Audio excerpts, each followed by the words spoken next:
The story of Romulus and Remus is the most famous legend describing Rome's founding in 753 BCE. According to legend, the twin brothers were sons of Mars, the god of war, and Rhea Silvia, a vestal virgin and princess of Alba Longa. Their great-uncle Amulius, who had overthrown their grandfather, ordered the infants to be drowned in the Tiber River. But they survived and were discovered by a she-wolf, or Lupa, who nursed them in a cave called the Lupercal at the foot of the Palatine Hill. The twins were later discovered by a shepherd named Faustulus, who took them home to his wife, Acca Larentia. They raised the boys as their own children. Growing up, Romulus and Remus became natural leaders among the local shepherds. They discovered their royal origins and decided to found a new city. The image of the she-wolf nursing the twins became a powerful symbol in Roman culture, representing Rome's divine origins. The brothers disagreed about the exact location for their new city. Romulus preferred the Palatine Hill, while Remus favored the Aventine Hill. They agreed to settle the dispute by augury, observing birds to determine divine favor. When a heated argument erupted, Romulus killed Remus. In 753 BCE, Romulus officially founded Rome on the Palatine Hill. Romulus became the first king of Rome and established many of the city's early institutions and traditions. As Rome's first king, Romulus established many fundamental aspects of Roman society. He created the Roman Senate with 100 men, organized Rome's first army, expanded territory through conquest, and famously abducted the Sabine women to provide wives for his citizens. The abduction of the Sabine women was a pivotal event in Rome's early history, eventually leading to the unification of the Romans and Sabines. Although the story is legendary, archaeological evidence confirms that a settlement did exist on the Palatine Hill around 753 BCE, lending some credibility to the traditional founding date of Rome.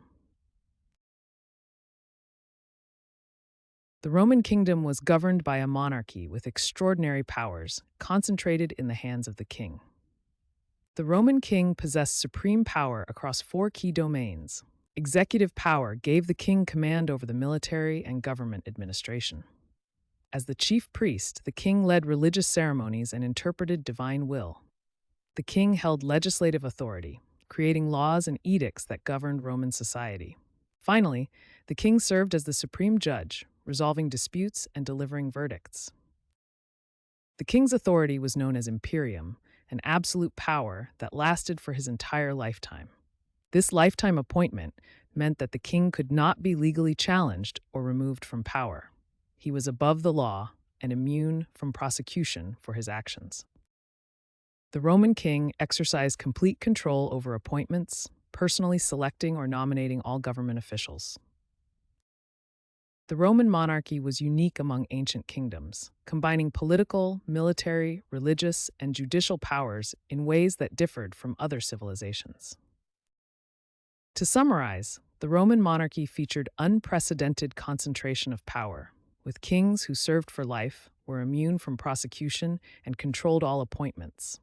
This system of governance established precedents that would influence the development of Roman political institutions for centuries to come. Early Roman society during the kingdom period was organized in a rigid hierarchical structure based on several key factors. These included heredity, property ownership, wealth, citizenship status, and personal freedom.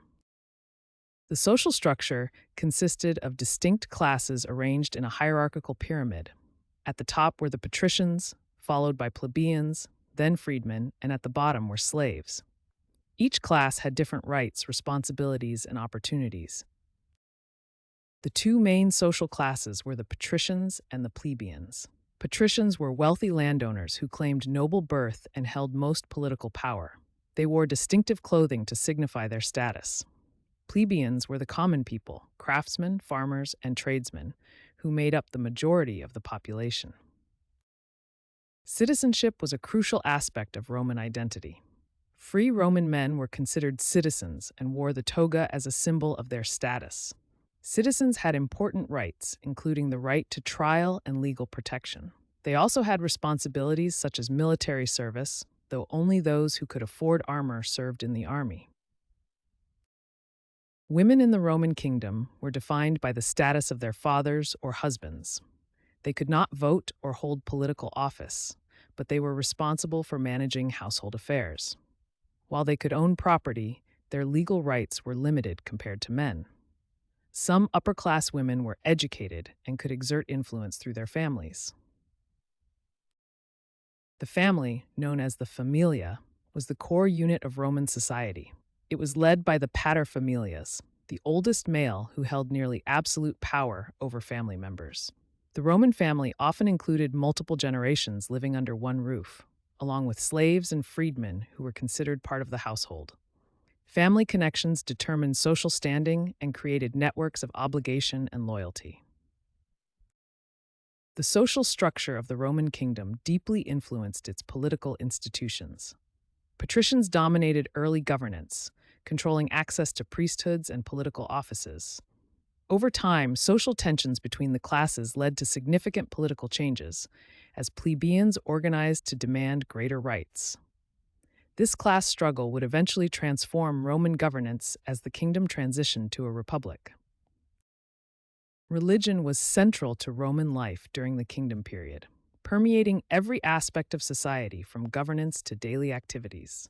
The King of Rome held supreme religious authority as Pontifex Maximus, or chief priest.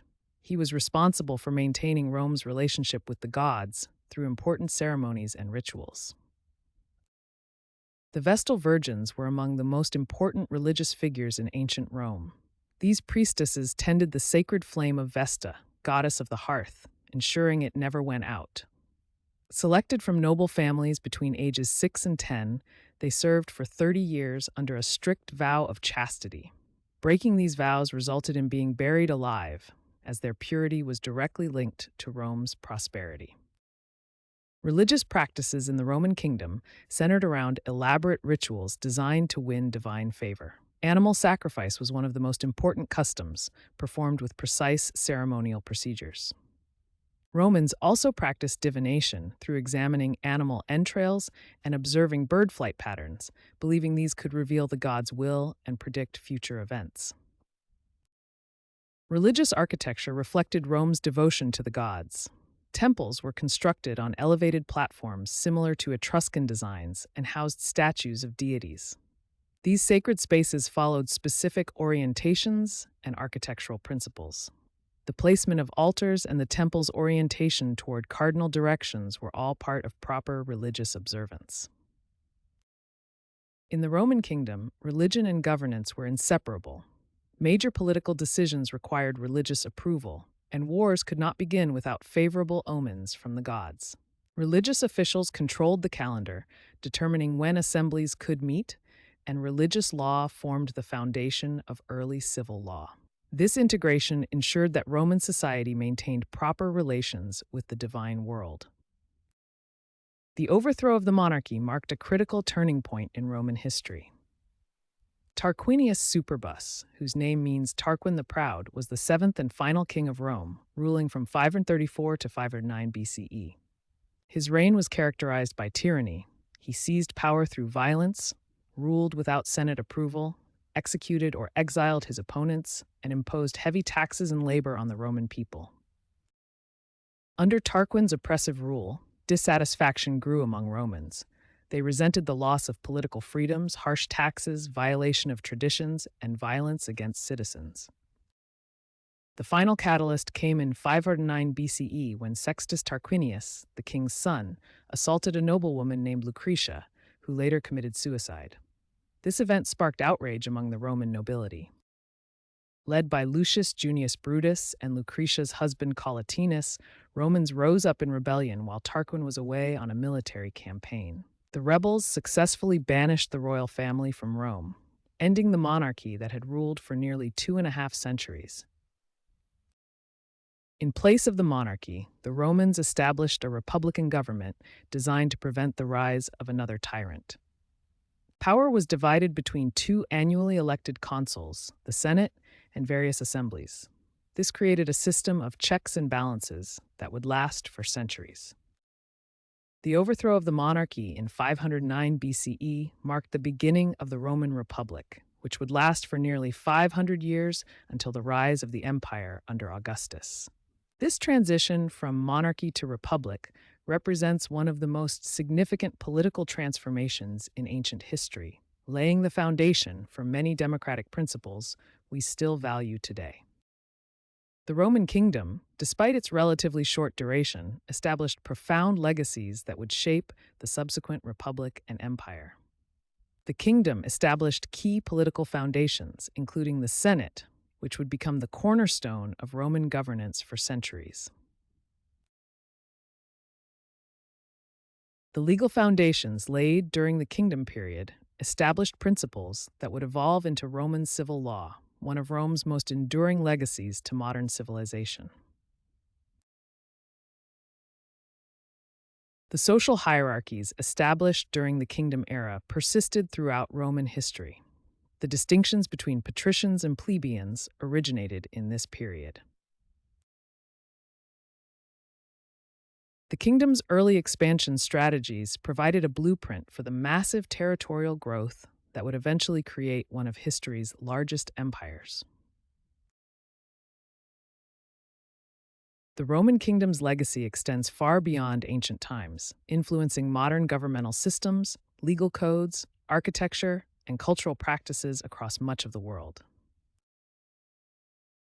As historian Mary Beard noted, the enduring achievement of Rome was to transform the Mediterranean world into one cultural entity, a process that began during the kingdom period.